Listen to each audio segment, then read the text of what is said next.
heel ulcers treatment challenges. Okay, so we'll just go through the quick disclosures. Our clinic is supported by some industry support, so we can get the financing at the minute, but that will change hopefully soon. I don't endorse any specific product. Okay.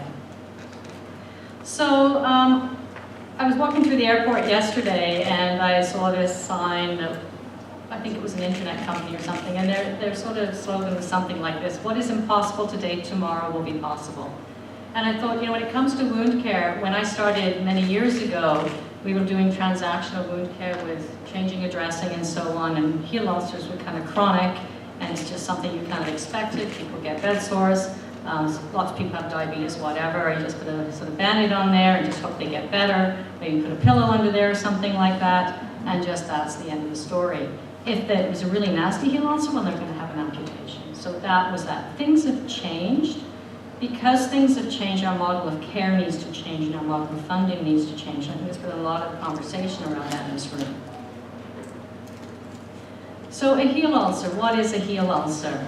So what is a heel, right? So it's posterior, or along the Achilles tendon, around the calcaneus to the plantar surface. So it could be a plantar ulcer, it could be a posterior ulcer involving tendon, it could be lateral, and it could be medial. So the pressure points are in different areas, and they may actually have different causative factors, and so they may need different treatments. And so one of my pet peeves is when people talk about the diabetic foot ulcer, and diabetic foot ulcers don't heal or do heal if you do this, that, and the other thing is that we're usually not talking about the same thing. We talk, what part of the foot are we talking about, what depth are we talking about, what level of infection, as per the Wi-Fi tool, and I do score a patient in this later. But we're not talking about the same thing, so it's very hard to drill down exactly what needs to be done based on what is the cause of wound in the first place. Heel ulcers typically have an atrophy of fat, especially with diabetes, and lack of cushioning, which also makes people a little bit more likely to have an ulcer. So you get a heel ulcer and you get diabetes, and then put on top of that arterial disease, which are my patient population. You have a critical problem. This is not a chronic wound. So about 10 to 18% of hospitalized patients have heel ulcers. Once you add diabetes to this equation, many of those are diabetic, they're 1.5 times more expensive, and more than 2.5 times as likely not to heal. They take the longest to heal of the foot ulcers, and they tend to lead to amputations. So when we think about action-orientated treatment now, so now we're going to not just put a dressing on, but we're going to think about dealing with some of the issues that are dealt with when we talk about these heel ulcers. We're addressing particular parts of the heel. Now, before I get into this, there's been a lot of talk about teams today and who's in the team, and there was just talk about nursing, doing monofilaments and so on. And I noticed there's one thing missing with these teams. I don't think we're really good at describing who's on the team. Certainly I know my team, I have vascular surgeons, I have infectious diseases doctors, I have plastic surgeons that can do skin grafts in clinic. I have orthopedic surgeons, foot and ankle surgeons, we have chiropodists, we have OTs, we have dietitians, we have all of the usual suspects. And then there's this nurse thing. And I'm going to ask you what a nurse or a nurse practitioner in your clinic means to you. So in Canada, the certification for nurses with wound certification is WOCC, Wound Ostomy Continence Certified. That means that these nurses, they're called MClScWH, nurses specialized in wound ostomy continence, are up to date. They've been examined to meet all the competencies in wound care, and they are up to date. They're re-examined or tested in their knowledge every 5 years. That's one way to do it. So MClScWHs are available across Canada, and they can help you. They have leadership skills to pull your clinics together. So if you're not pulling your clinics together and you don't have that nursing leadership, that may be why. Also, there's a master's program in wound healing, and maybe your nurse has that. Again, graduate level education that can help you with leadership, pulling your team together, and also research. And then there's the IIWCC, which is another great program for wound care. But a nurse is not a nurse is not a nurse. So a nurse A nurse or nurse practitioner without any wound credentialing knows as much as a doctor who has taken base physician courses. So just so that you know that, you really should be asking for a nurse with wound credentials if you really want to get your teams going. So a nurse with wound credentials, getting your team going, will help you with some of these areas. In the heel, you've got a poorly perfused area, you'd be thinking of revascularization. These are just some things that we think of. Negative pressure therapy is something that we might do. Hyperbaric. Topical oxygen, as people said, the jury's kind of out on that one, and the mechanism of action is unclear, but it's something that people are playing with. Necrosis, of course, you're talking about debridement and resection. Many of these things are done in the clinic or in the outpatient department as possible. We do a lot of quite aggressive debridements in our clinic.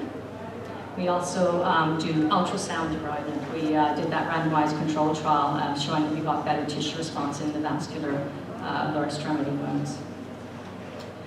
When you've got exposed bone or poor tissue quality, you want to give that person some biologicals potentially to help them build their extracellular matrix.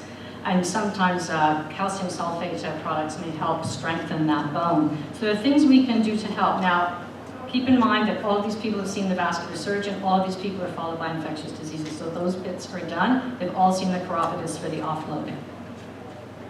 Infection, of course, is managed by antibiotics, and now there's some people playing with actually localized antibiotics, and whether with people with poor perfusion that might be an idea is something under review. Negative pressure wound therapy with installation and dwell, certainly that does give good results to rinse out and rebalance the wound. And also take some of the waste products away that the necrotic cells sort of exudate. Offloading, again, this depends on where on the foot it is. So this is a typical kind of chart note in our clinic, and I'm going to go through this a bit more. And I think people do need to track that endpoint. It's been talked about before, but you need to be aiming for an endpoint. This person had some ups and downs in their journey, but they got there in the end, and I'll talk about it in a minute. Below you'll see the HUDAS score, and one of our physicians is doing the HUDAS Disability Quality of Life score. And you'll notice that disability drops and quality of life improves as wounds heal, which is hardly surprising but not well documented to this point. And we do this on most of our patients. So here's a case example, and you see this rather unfortunate looking heel. He's a 54-year-old male with diabetes and recent renal transplant, just to make it interesting, right?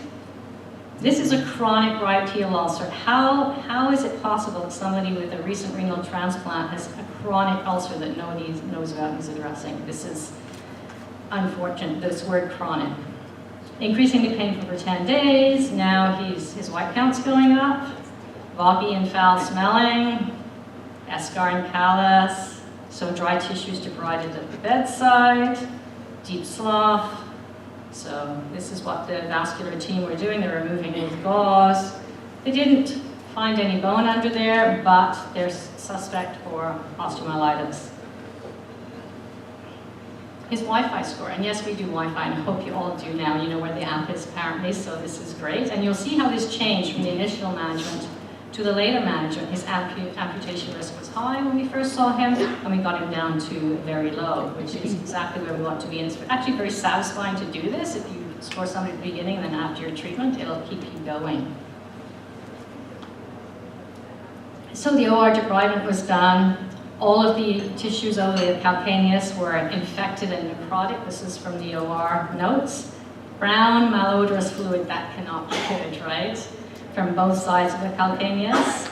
So the entire surface of the heel was exposed. Now consider this guy is immunosuppressed and diabetic and quite young. And the surrounding tissues at the end were not completely healthy, but they appeared well perfused, and that's a vascular thing. it looks like it's perfused. So we started negative pressure. Went back to the OR because it again was not looking all that great. At this point, they took some of the calcaneus out and some of the attachments of the Achilles tendon. They drained abscesses in there. It was looking pretty mucky. So at that point, we started negative pressure with the installation and dwell, just with saline. And this is the progress through. And you can see he got better pretty quickly, took a skin graft, and then he wore some shoes and sort of rubbed some of the skin graft away, and we put biolayer matrix on, which finally helped him heal. So just to finish up, wound subcategories I think influence healing time. As I talked about, you've got to think of it more than just a diabetic foot ulcer. Active therapies can support limb preservation. Surgical closure options are becoming more available, especially with good wound prep options, and involves specialists, including your wound nurse specialist. Barriers, the word chronic, I hate the word chronic. I think the word chronic is why we don't get funding for clinics, honestly. Chronic wounds are not an urgent problem to somebody that knows nothing about wounds. I think we need to have a discussion around terminology, lack of funding models, limited data, and so on. And so what would I say? Update the terminology, satellite clinics, community partners with acute care, education, prevent these things, and community of expert practice, which I think has been discussed about for transformational care. So what was impossible yesterday, today will be possible, I think, certainly with a meeting of the minds like the people in this room. Thank you.